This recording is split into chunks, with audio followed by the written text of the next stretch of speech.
9절에서 17절 교독하시고 마지막 17절을 함께 읽도록 하겠습니다.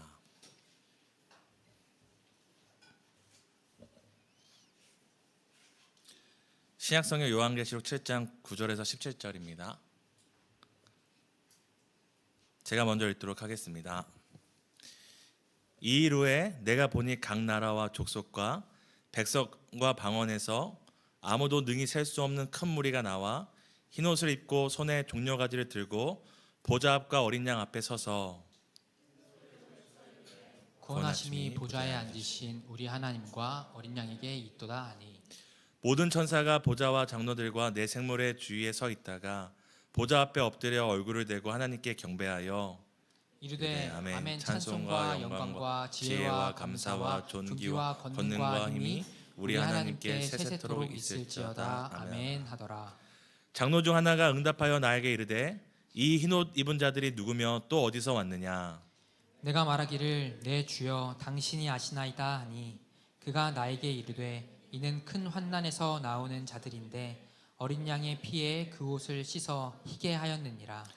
그러므로 그들이 하나님의 보좌 앞에 있고 또 그의 성전에서 밤낮 하나님을 섬김에 보좌에 앉으시니가 그들 위에 장막을 치시리니 그들이 다시는 줄이지도 아니하며 목마르지도 아니하고 해나 아무 뜨거운 기운에 상하지도 아니하리니. 함께 읽겠습니다.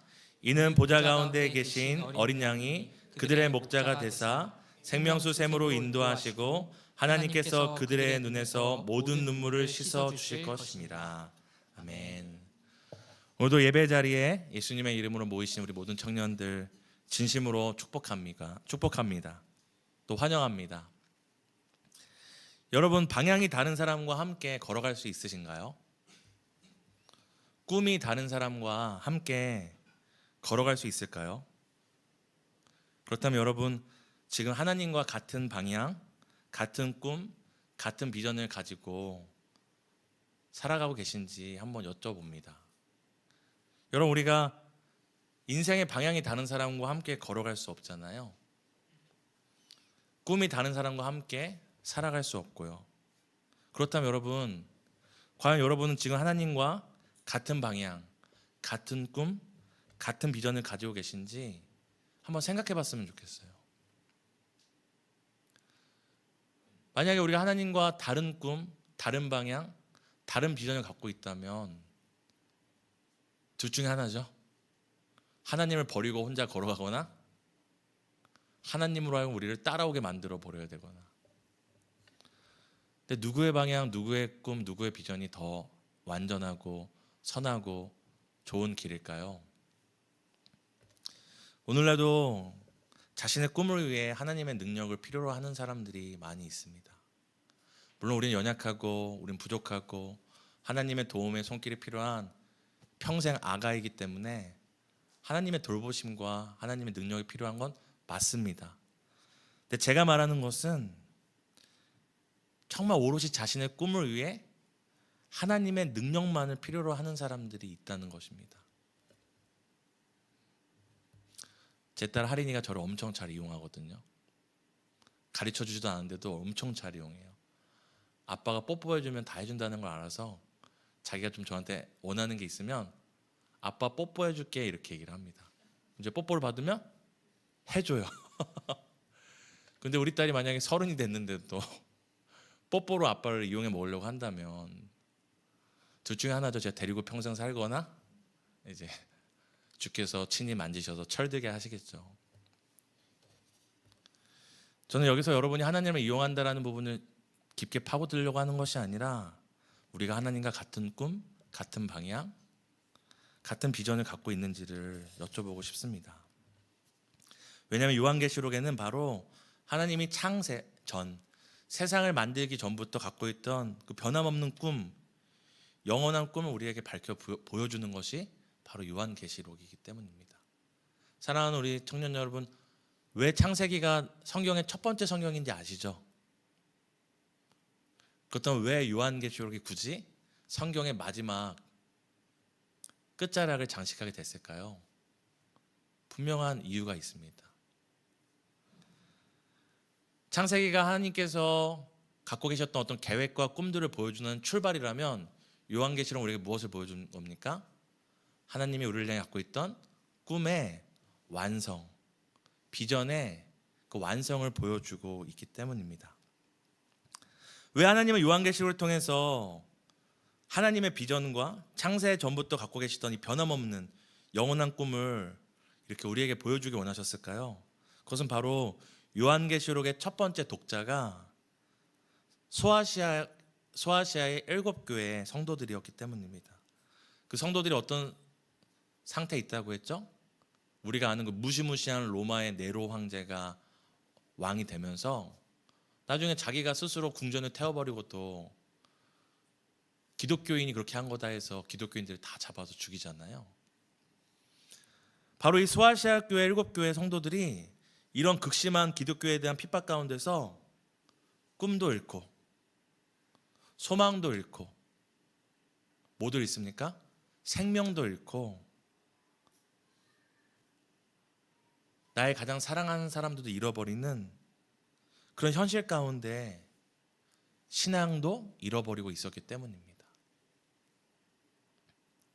그래서 하나님께서는 반모섬에 유배 중이었던 고통 가운데 있던 사도 요한을 통해 눈에 보이는 현실은 사실이지만 그 사실보다 더 변함없는 진실, 변함없는 진리가 있다는 것을 보여주기 원하셨어요. 그건 바로 무엇이냐면 이 땅은 고통이고 소아시교회 성도들이 눈물과 슬픔 가운데 살아가지만 눈을 들어 하늘을 보니 하나님이 여전히 보좌에 앉아서 온 세상을 통치하고 계시고 그가 이기고 또 이겼더라. 그분이 승리하고 계심을 보여주기 원하셨기 때문입니다. 사랑하는 청년 여러분, 여러분의 삶에 고통이 있으시죠? 고난이 있으시죠? 막막함도 있으시죠? 그게 해결돼야지 사는 게 아니라 그런 상황 가운데 하늘을 보면서 삽니다. 어떤 극심한 고통과 고난 가운데서도 여러분 시선을 들어 하나님을 보면 여러분 살아갈 힘을 얻을 수 있습니다. 땅의 일이 아니라 땅의 일이 어떻게 잘 풀리고 땅의 일들이 어떻게 잘 해결되는지가 아니라 하늘 위에서 여전히 하나님이 통치하고 계시고 가장 좋은 길, 가장 선한 길, 하나님의 하나님 되심을 결국에는 드러낼 가장 영광스러운 길로 우리를 인도하고 계신 그 하나님을 볼 때 여러분 살아갈 힘을 얻게 됩니다. 살아갈 이유를 보게 됩니다. 여러분 너무 땅의 일에 너무 주목하지 마세요. 여기 운전하는 청년들 많이 있겠지만 운전할 때 뭐 해야 됩니까? 운전할 때 눈앞에 있는 것만 보면 어떻게 되는지 아세요? 사고가 납니다. 운전할 때는 멀리 바라봐야 돼요. 먼 산을 바라보라는 거 아닙니다. 또 여러분 먼 산 바라보다 사고 나고 제가 그렇게 했다고 하지 마시고 멀리 바라봐야 앞에 있는 것뿐만 아니라 멀리 있는 것도 함께 볼 수 있기 때문입니다.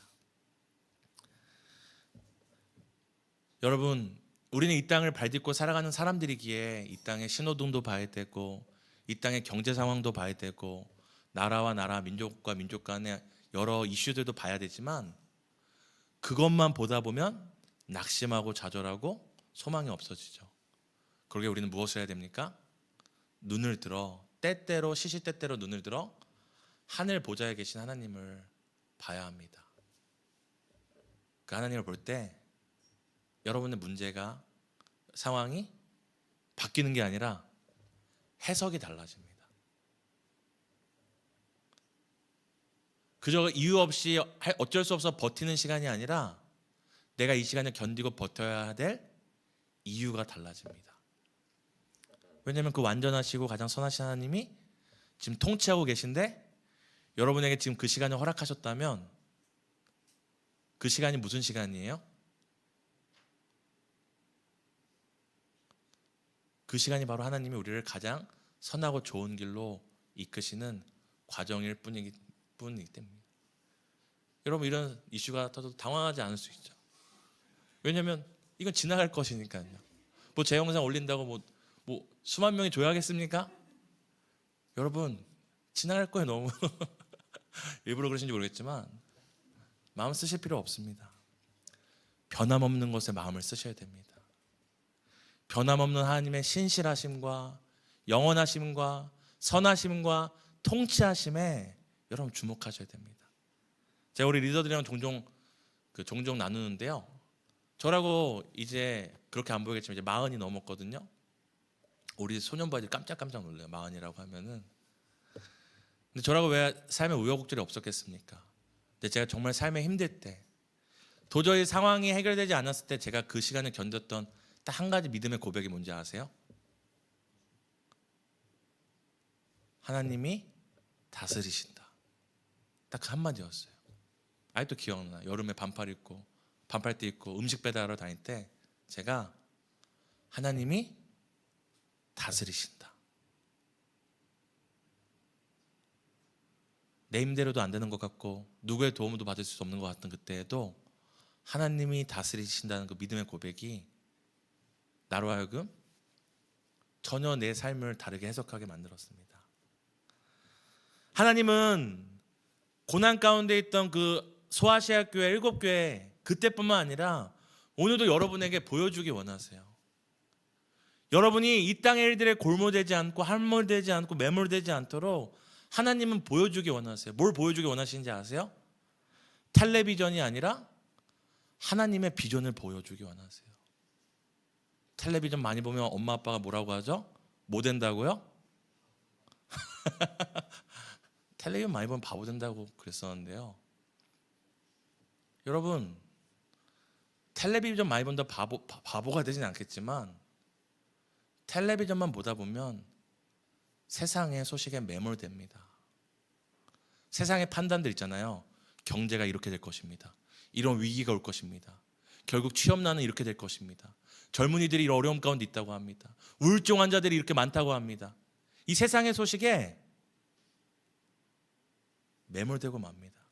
하지만 텔레비전이 아닌 하나님의 비전을 보면 어떤 현실 가운데서도 솟아날 숨구멍을 여러분 보게 됩니다.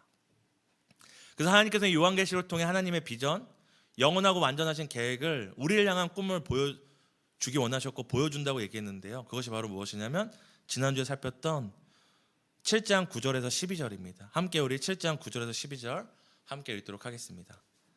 함께 읽겠습니다. 시작.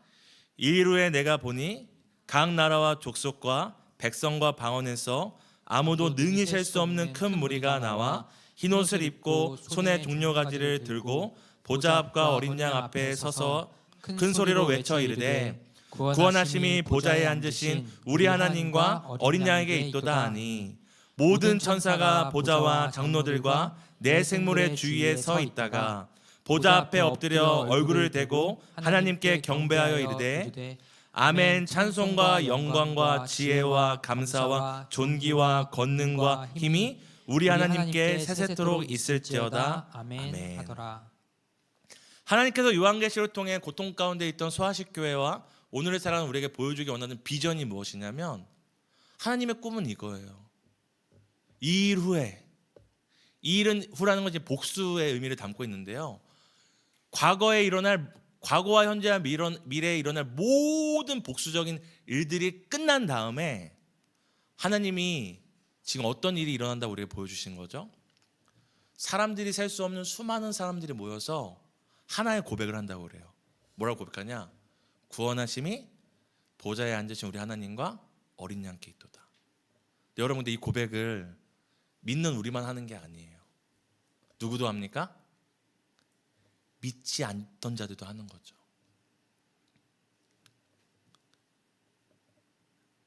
하나님의 꿈은 그 마지막 때에 믿던 자든 믿지 않던 자든 살아있는 자든 죽었던 자든 모두가 다시 살아나서 무엇을 보는 게 하나님의 꿈입니까? 보좌에 앉으신 우리 하나님과 어린 양 예수께 구원이 있었구나. 아, 수미 말이 진짜였구나. 우리 민주 선생님 말이 진짜였구나. 우리 보은자매가 예수님 믿으라고 했었는데 너나 믿어 했는데 그때 보은이 말이 진짜였구나. 그때 길에서 물티슈 나눠주면서 예수님 믿으세요, 예수님 믿으세요. 필요 없어요 했었던 그 아줌마의 말이 진짜였었구나를 모두가 보는 것이 바로 하나님의 꿈, 하나님의 비전입니다. 그런데 이 하나님의 비전이 우리에게 어떤 것들을 보여주냐면, 이 하나님의 비전을 가진 사람들은 큰 환난도 승리할 수 있다는 것을 우리에게 보여줍니다. 우리 함께 7장 13절에서 14절을 함께 읽겠습니다. 함께 읽겠습니다. 시작. 장로 중 하나가 응답하여 나에게 이르되 이 흰옷 입은 자들이 누구며 또 어디서 왔느냐? 내가 말하기를 내 주여 당신이 아시나이다 하니 그가 나에게 이르되 이는 큰 환난에서 나오는 자들인데 어린 양의 피에 그 옷을 씻어 희게 하였느니라. 아멘. 지금 하나님의 그 보좌 앞에서 구원하심이 보좌에 앉으신 우리 하나님과 어린 양 예수께 있다라고 외친 사람들의 두 가지 특징이 나오는데요. 첫 번째 특징은 무엇입니까? 그들이 큰 환난 가운데서 나오는 자들입니다. 여러분, 신앙에는 고통이 따릅니다. 세상이 가는 결과 하나님을 따라가는 결이 다르다면 당연히 마찰이 일어나지 않을까요? 이게 마찰만 있겠습니까? 큰 고통이 따릅니다. 여러분, 만약 이 땅에 사는데 편하다, 좋다 한다면 그것은 하나님이 주신 복이 아니라 잘 점검해 봐야 돼요. 그게 평안인지 편안함인지, 세상대로 살아서 불편함이 없는 것인지, 아니면 세상을 이길 힘으로 평안한 것인지를 잘 점검해야 됩니다. 여러분, 하나님의 꿈을 가진 사람들은 이 땅에서 고난을 받을 수밖에 없어요. 그래서 오늘 하나님의 보좌 앞에서 그때의 구원하심이 하나님께 있도다고 외치던 자들이 어디서 나오냐면 평안 가운데서, 초원 가운데도 나오지 않고 어디서 나온다고 얘기해요? 환난도 그냥 환난이 아닌 큰 환난 가운데 나오는 자들이라고 이야기를 합니다. 하지만 이 사람들이 어떻게 그 환난을 끝까지 견디고 환난에서 나올 수 있었을까? 환난에서 침몰되지 않았잖아요. 지금 환난에서 죽어버린 사람들을 얘기하지 않고 뭐라고 얘기해요? 환난을 겪었지만 환난에서 나온 사람들이라고 하죠. 어떻게 이 사람들이 환난에 나올 수 있었을까요? 이 사람들은 하나님의 비전이 무엇인지 알았기 때문입니다. 지금 내 인생의 고난과 아픔과 이해되지 않는 상황들이 있지만 이 환난은 날 향한 하나님의 비전이 아니라 뭐예요? 하나님의 비전이 이 땅에 진짜였구나 드러나기 위해 내가 그저 가야 할 과정이었기 때문입니다. 환난은 종착지가 아니라 하나님의 비전이 현실이 되는 과정입니다.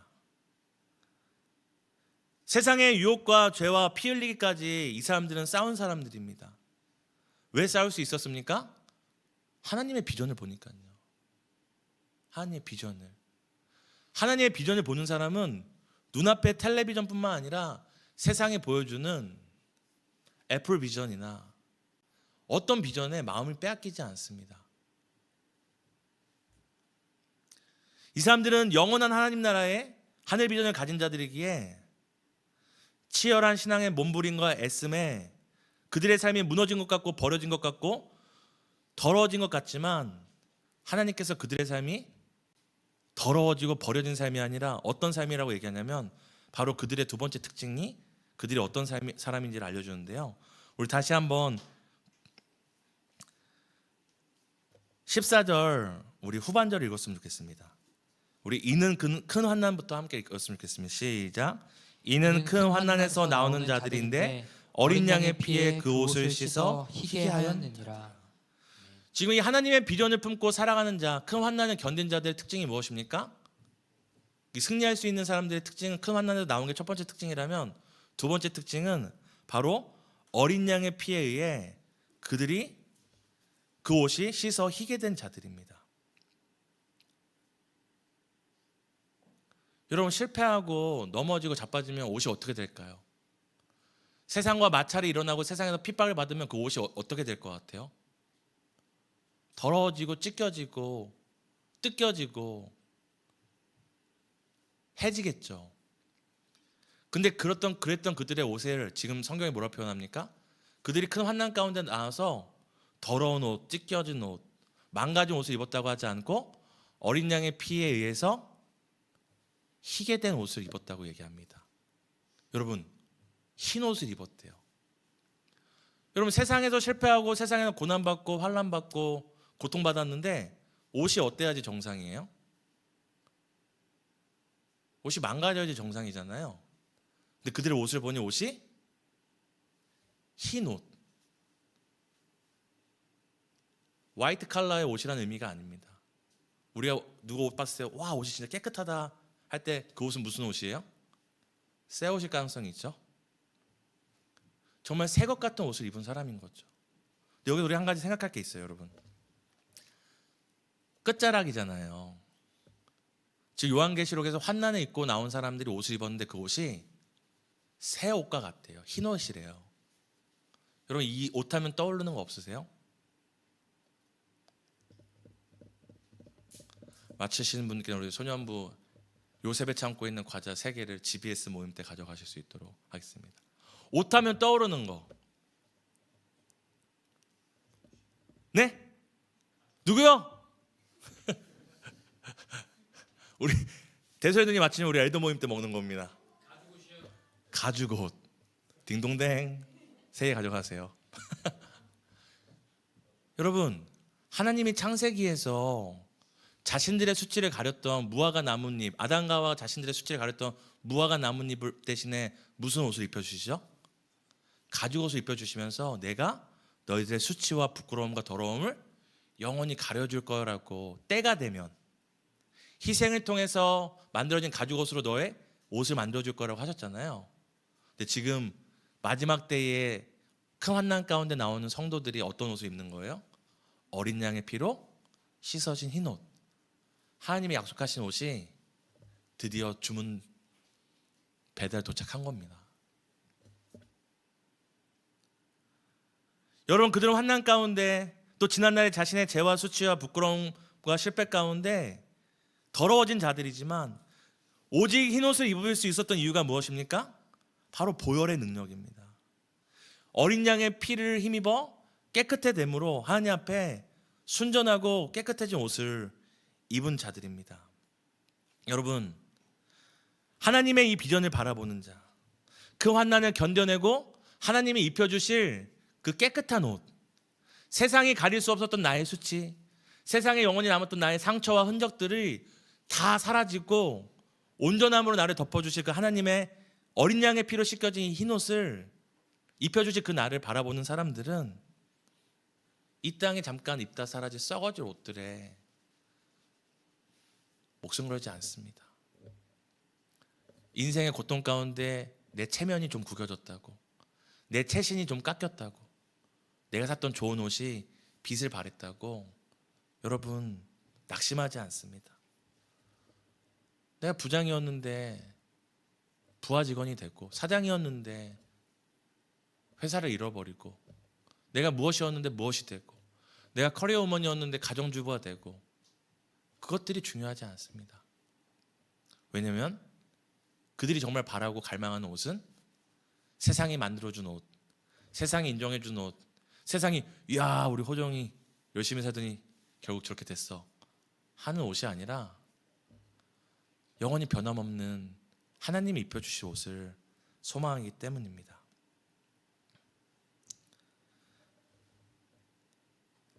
우리에게 옷 입혀주실 그 비전을 보면 여러분, 오늘 내 옷이 좀 찢어졌다고, 남들보다 좀 더러워졌다고, 분명히 처음에 그때보다 더 망가졌다고 낙심하지 않습니다.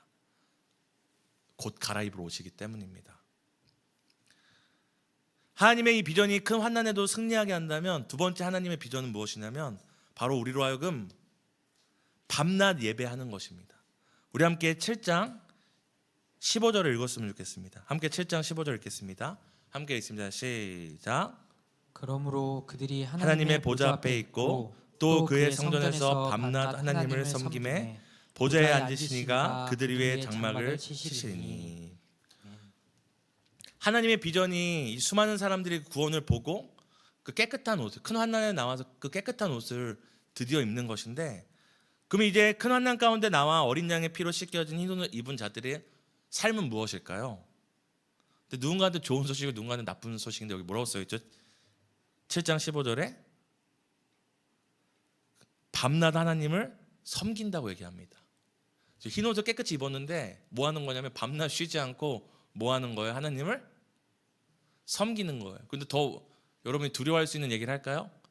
이 섬기다 할 때 이 섬기다라는 헬라어가 라투리오라는, 그러니까 여기 써 있는 건 라투리신이라는 것인데 이 원어는 이제 라투리오입니다. 이 섬기다라는 헬라어인데 다른 말로는 뭐냐면 예배하다라는 것입니다. 흰 옷 입고 밤낮 뭐 하는 거예요?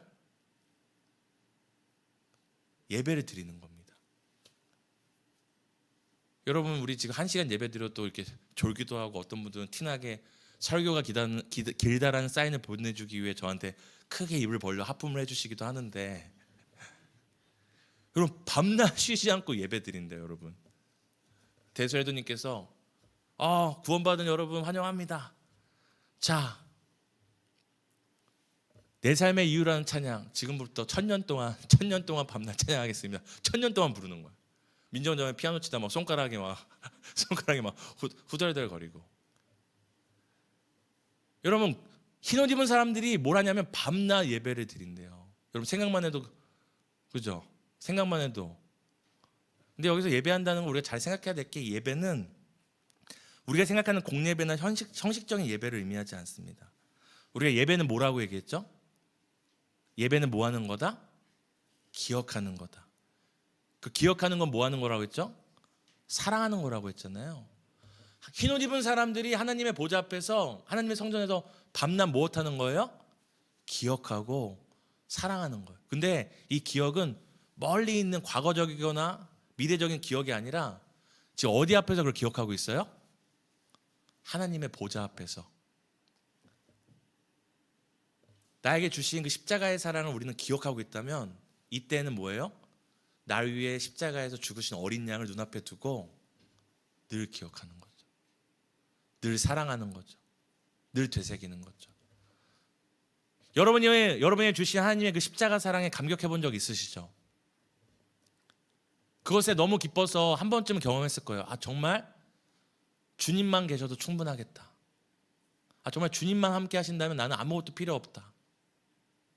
살다 보니까 주님도 필요하고 다른 것도 필요하다고 마음에 변화가 일어났지만, 그때 있죠. 정말 예수님 한 분이면 되겠다 했던 그때 있잖아요. 그때 구원의 기쁨과 감격과 감사를 뭐 하는 거예요? 밤낮 느끼는 거예요. 어떤 신학자는 이렇게 얘기합니다. 천국은 어떤 곳이냐, 하나님 나라는 어떤 곳이냐, 밤낮 카타르시스를 느끼는 곳이래요. 왜? 무엇으로? 나를 구원하신 그 하나님을 눈앞에 마주함으로. 여러분, 우리가 오늘까지 하나님의 사랑을 정말 크게 느껴서 변하고 돌이키고 지금도 여전히 죄의 유혹 가운데 넘어지지만, 그럼에도 내가 돌이킬 수 없는 것은 날 사랑하신 그 사랑을 부인할 수 없기 때문 아닙니까? 그 사랑을 내가 가짜라고 말할 수 없기 때문 아닙니까? 여전히 그때 날 구원하신 사랑의 감격이 내 안에 잔잔하게 요동치고 있어서 아닙니까? 근데 365일 24시간 그것을 끊임없이 경험하는 것이 바로 하나님이 우리에게 가진 하나님의 비전입니다. 여러분, 무서운 얘기 하나 해드릴까요? 만약 오늘 여기서 여러분에게 십자가의 구원이 기쁨과 감사가 되지 못한다면, 그 나라는 여러분에게 축복이 아니라 재앙입니다. 여러분, 이 땅에서 십자가의 사랑, 날 위해 죽으신 예수 그리스도의 사랑이 기쁨과 감사와 감격이 되지 못한다면, 365일 그것만 기억하고 되새겨야 되는 하나님의 나라는 여러분에게 천국이 아니라 고문이 될 거예요. 누가 하나님 나라 가는지 아세요? 이 땅에서 그 사랑의 감격으로 살아가는 자들이 그 나라에 가서 밤낮 살아가는 것입니다. 이게 하나님의 비전이에요. 여러분이 천국 가서 금으로 된 아스팔트나 금은보화를 보고 그것에 만족하고, 야, 내가 예수 믿기 잘했다, 내가 지옥 안 가길 잘했다, 내가 그때 그거 안 한 거 잘했다 하는 게 아니라, 날 구원하신 십자가의 사랑을 365일 24시간 분초마다 느끼며, 구원하심이 정말 보좌에 앉으신 우리 하나님과 어린 양께 있도다. 어린 양께 있도다. 진짜였구나. 진짜였구나. 예수의 못자국 난 손을 보고 예수의 허리의 상처를 보니 진짜였구나. 감사하다. 그렇게 우리를 살아가게, 우리를 그 감격 안에 살게 원하시는 것이 바로 하나님의 비전입니다. 그리고 마지막으로 하나님의 비전은 무엇입니까? 우리 다시 한번 7장 15절을 함께 읽었으면 좋겠습니다. 함께 7장 15절 읽겠습니다. 함께 읽겠습니다. 시작. 그러므로 그들이 하나님의 보좌 앞에 있고 또 그의 성전에서 밤낮 하나님을 섬김에 보좌에 앉으신 이가 그들 위에 장막을 치시리니. 지금 하나님께서 그 흰옷 입은 사람들에게 첫 번째 가진 꿈은 바로 밤낮 하나님을 예배하고 하나님을 구원의 감격을 감동하는 거라면, 그 감동을 누리는 그들에게 하나님이 무엇 하시냐면 보좌에 앉으신 이가 그들 위에 장막을 치신다고 얘기합니다. 장막. 제가 찬양 형제랑 이제 등산을 갔는데, 실제로 간 건 아니에요. 갔는데 갑자기 제가 가방에서 텐트를 꺼내더니 텐트를 쫙 치는 겁니다. 제가 텐트를 왜 칠까요? 1번, 텐트 산 걸 자랑하고 싶어서. 2번, 나는 여기 있을 테니 너는 가라고. 당신은 끝까지 올라가라고. 왜 셋업을 할까요? 텐트를? 같이 있자고, 같이 이 텐트에 머물자고 하는 거죠. 여러분이 누군가를 사랑하게 되고 정말 이 사람과 내가 결혼하겠다면 여러분들 뭘 찾아봐요? 예식장도 알아보잖아요. 근데 뭐도 알아봐요? 살집 알아보죠. 여러분 조심하세요. 예식장 알아보면서 살집 안 알아보는 남자나 여자 있으면 조심하셔야 됩니다. 월세나 전세냐, 누가 돈을 많이 내냐를 말하는 게 아니라, 여러분 결혼식이 중요합니까? 결혼 생활이 중요합니까? 결혼 생활이 더 중요하잖아요. 결혼식장 알아보느라고 우리가 어떻게 출발할지를 생각하지 않는 사람은 굉장히 위험할 수 있어요. 여러분, 우리가 왜 장막과 처소를 필요합니까? 바로 거기에 누군가 함께 살아가기 위해서 하는 겁니다. 여기 지금 하나님께서 장막을 친다라고, 보좌에 앉으시니까 장막을 친다고 하는데, 여기서 장막을 칠 때 이 헬라어가 스케노예요. 스케노. 이게 무엇이냐면 장막을 치다라는 의미도 있지만 거주하다, 살다라는 의미가 있어요. 그럼 보좌에 앉으시니까 이 장막을 치시는데, 장막을 치는 목적이 뭔 거예요?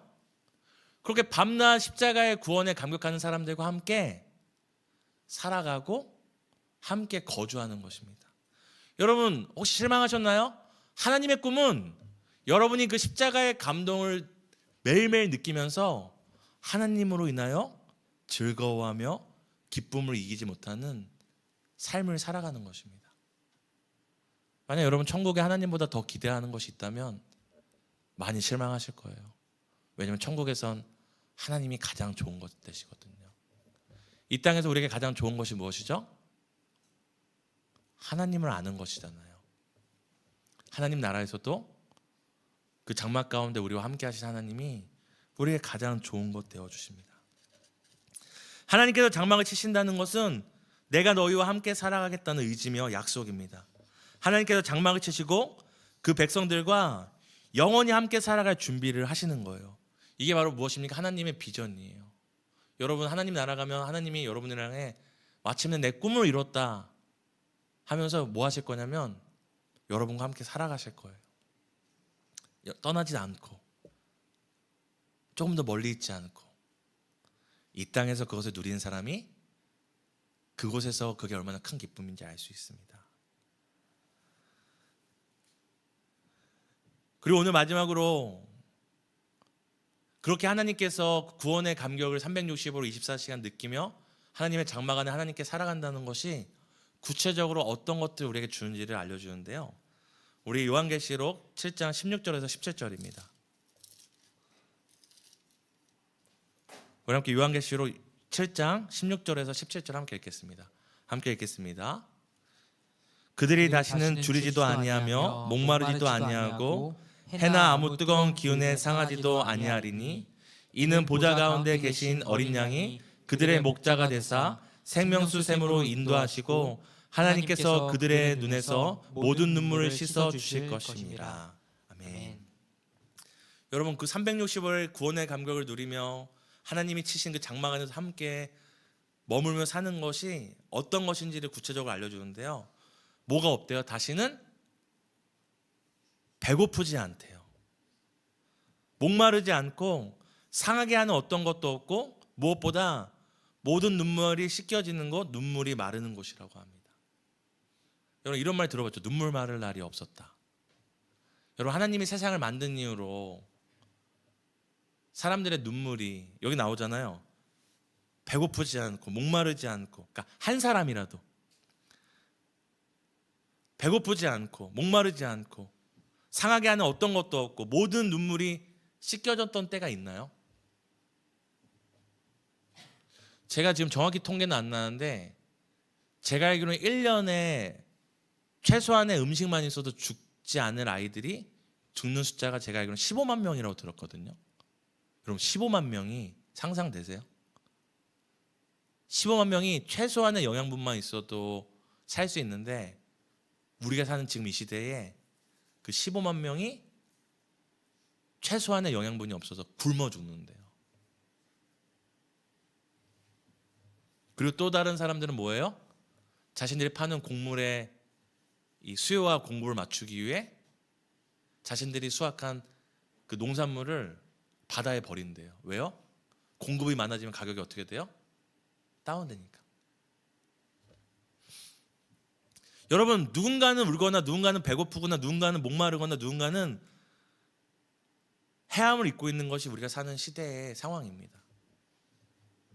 여러분, 하나님이 세상을 만드신 이후에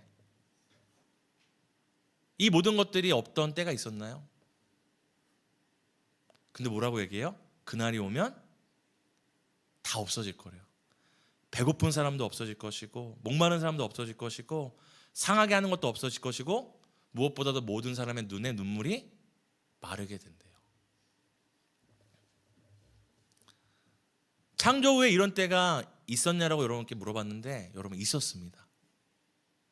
언제죠? 바로 에덴 동산이죠. 에덴 동산의 에덴이 뜻이 뭐죠? 기쁨의 동산이잖아요.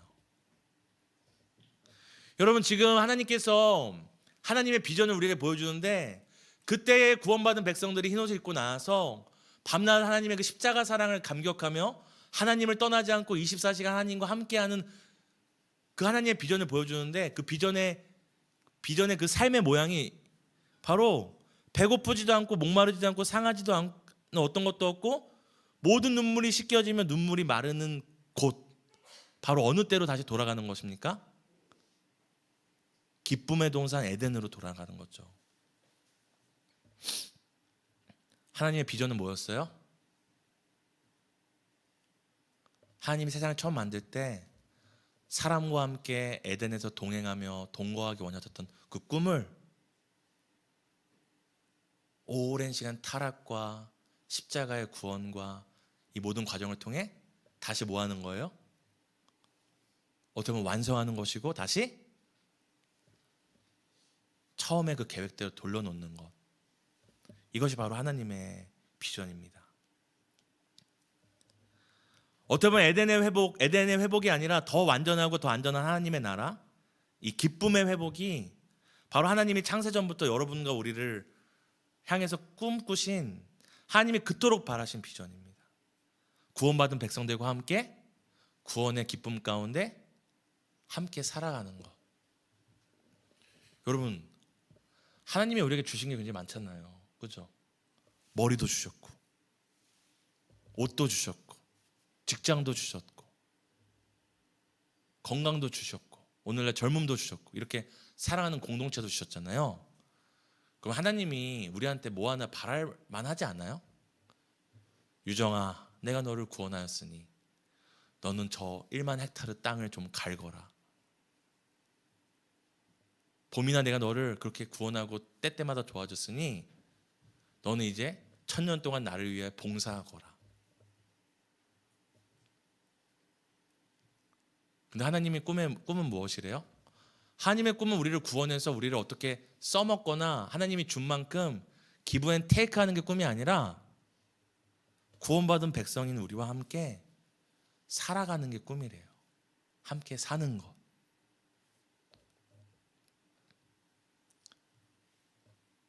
이 비전을 향해 우리는 걸어가고 있는 거예요.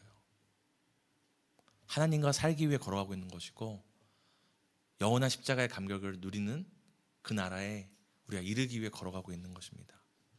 근데 이것을 끊임없이 잊지 않고 끊임없이 퇴색되지 않고 끊임없이 내 삶의 비전, 하나님의 비전과 내 삶의 비전을 끊임없이 이 간극을 줄여가는 그 시간이 어느 시간입니까? 바로 예배 시간입니다. 내 꿈을 하나님께 간절히 기도해서 성취하는 게 예배 시간이 아니라 하나님의 비전은 그저 나와 함께 하는 게 하나님의 꿈이구나. 나와 함께 살아가는 게 꿈이시구나. 나와 함께 그 기쁨을 누리는 게 꿈이시구나 하는 걸 기억함으로 주님이 나를 사랑하신 것처럼 나도 주님의 능력이 아니라 주님이 주실 보화가 아니라 주님을 사랑합니다. 하나님의 비전이 우리와 함께 살아가는 것처럼 하나님 나의 비전도 그저 하나님과 함께 동행하는 것이 나의 비전입니다 라고 다시 한번 고백하고 되새기는 시간이 바로 이 예배 시간입니다. 그래서 사랑하는 청년 여러분, 예배 시간에 하나님의 비전을 놓치면 여러분의 삶의 비전을 놓치게 되고 하나님의 비전을 놓치면 텔레비전을 보게 되고 텔레비전을 보면 세상의 비전에 여러분이 속게 됩니다. 나도 저렇게 살아야지 되는구나. 나도 저렇게 선택해야지 살아남겠구나. 예배를 통하여서 여러분이 하나님의 비전을 더 깊이 보고 또 보고 그리고 영원하고 반드시 이루어질 하나님의 비전을 보게 될 때 영원하지 않고 잠시 있다 사라질 것들에 마음 쓰지 않고 살아가야 할 힘과 살아가야 될 길을 선명하게 보게 될 줄 믿습니다. 우리 청년 공동체로 모여서 예배드릴 때마다 하나님의 비전이 나의 비전이 되고 그 비전이 우리의 소망과 힘이 되는 우리 복된 공동체 되기를 예수님의 이름으로 축복합니다. 우리 함께 그